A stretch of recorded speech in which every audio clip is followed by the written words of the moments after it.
You say what? Level Earth observers got another proof of the flat Earth? Damn.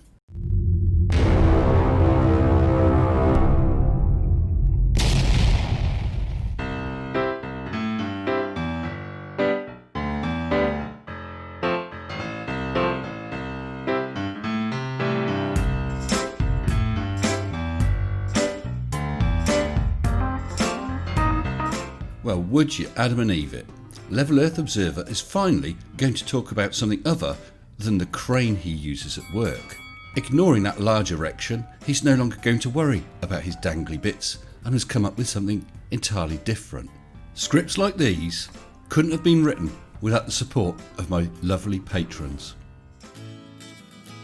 As always, massive thanks to every single one of my patrons, including new patrons Irish Dublin, Bob Yake, Kiri Mack, Brainery, and my latest patron, Paul Howarth. Thank you all so very much. So coffee cups at a safe distance, move your monitors away, and face palm protection at the ready, because as usual, Level Earth Observer is going to hit us with a doozy. Adam, you have already shown us that you don't understand how items can orbit the Earth. You have shown us that you can't grasp why planes don't have to continually dip their nose as they're flying along. And you have shown us that you have no concept of conservation of momentum with regards to cranes and their loads. It's nice to see you coming up with a new load of dirt to add to your repertoire. Well, go ahead, Adam. Roll VT. Quick one today. Just watched a documentary on this super long seawall in Holland.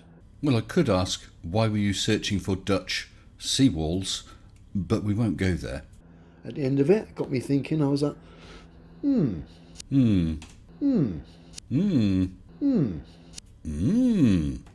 I wonder. Now, I wonder is an excellent question. That is step one. Step two is, so let's find out. Yeah, so I thought, let's bang in the elevation stats along that seawall there. And we didn't even get the graph come up. Don't even get any numbers. Of course not. What do you want numbers for, Adam? They're only scary things that you won't understand. Bottom left, all we get is 2 words. Mostly flat. That sounds quite similar to the entry in that guidebook from Megadodo Publications on Ursa Minor Beta when talking about Earth. Mostly harmless. Between the 2 points of reference, we got a distance of 25k, converts to about 15 miles. I can only assume you didn't get Nathan Oakley to help you work that one out. Break that down according to the globe mathematics. Between the 2 points of reference, there should be a drop of 150 feet.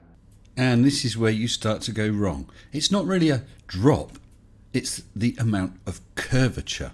It's a different thing.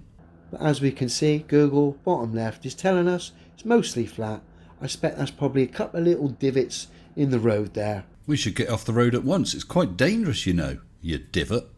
Other than that, it's as flat as you like. I like to think of it as level. Over a beautiful, nice, flat, level body of water. That's better. A level body of water.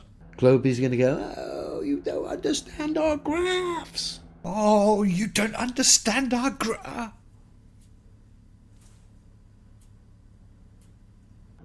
Listen, flat, straight lines don't have the ability to wrap around a ball.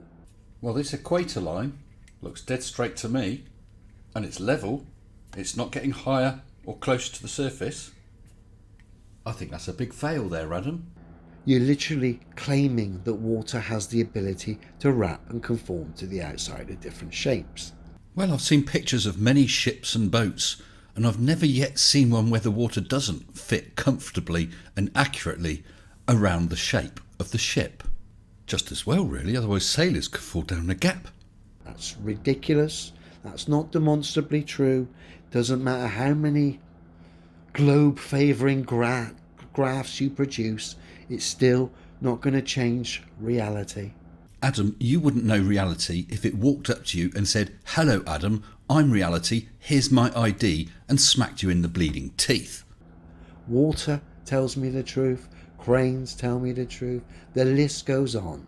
Well, Adam, instead of listening to your water on the brain, why don't you instead go to Amazon and invest in a book such as Science Stuff for Dummies? And in this case, the Dutch Seawall and Google are telling you and me the truth. This stuff isn't difficult. You do know that the Google Maps imagery comes from satellites that orbit the spherical Earth, don't you, Adam? Put aside the propaganda, stick to the fundamental truths, chaps. And this is a very easy subject, really. Yes, it's a very straightforward and easy thing to understand.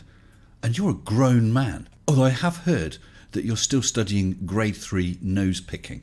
You will meet a lot of resistance if you're asking questions, and plenty of hatred. When you say resistance, I presume you're talking about evidence against what you're claiming. And as for hatred, I don't hate you, Adam. I pity you. Don't get emotionally involved. Pure pantomime. Stick with fundamental truths. Stick to fundamental truths.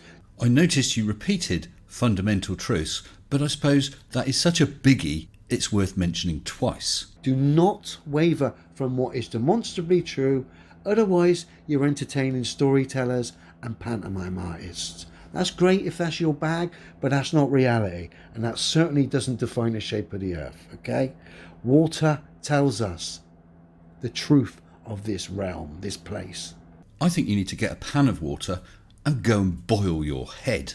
And tower cranes tell us we ain't spinning. Oh, tower cranes, you just wouldn't let it lie, would you? You wouldn't let it lie.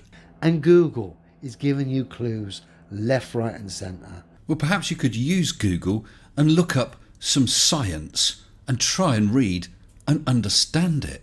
And no amount of globe-favouring graphs or triggered pantomime artists is ever going to change reality. What about evidence? Would that change your view of reality, Adam? Have you just cracked one off? Sorry. Never mind sorry. Let's have a look instead at DeltaWorks.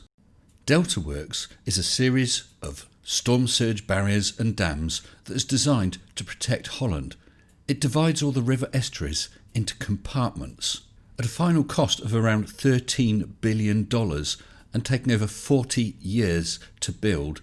The DeltaWorks are considered in engineering terms to be the 8th wonder of the world. Of course, all the towers are built level. They have the same elevation against the sea level. But why don't we take a different view of it? Very impressive. But is something wrong here, Adam? All those towers are the same height, and of course as they're further away they will look smaller due to perspective. But it still doesn't seem to quite fit, does it? Let's add some perspective lines using the first few towers as a start point. Perhaps we should redo that. Instead, let's start from the first tower to the vanishing point. That will sort it. Well, that doesn't seem to fit either, Adam. Now each tower is, let's say, 50 feet tall. So as it's further away from you, it will appear smaller. But we've got another effect. The towers follow the level of the water. The level of the water apparently drops because of the curve of the earth. So what do you have to say about that then, Adam? That's ridiculous. Indeed. Well, there you are. I've just shown you the flat and level towers. And they curve. You total plum. Adam, when it comes to the shape of the earth, I'm afraid that you are just... Wrong, wrong, wrong, wrong. Wrong, wrong, wrong, wrong. You're wrong, you're wrong, you're wrong. Adam, I think you need to start with something a little more basic. So I've done a search for you on Amazon. There you go. Little books about big ideas. The Baby Loves Science board book box set. Aerospace engineering, coding, gravity and thermodynamics. And look, if you give me your address, I'll get it ordered for you straight away, because right now you get a free alphabet poster as well. You can put that on the wall next to your How Tall Am I giraffe poster. Once again, you've embarrassed yourself. Until next time, stay sensible. Shut up and sit down.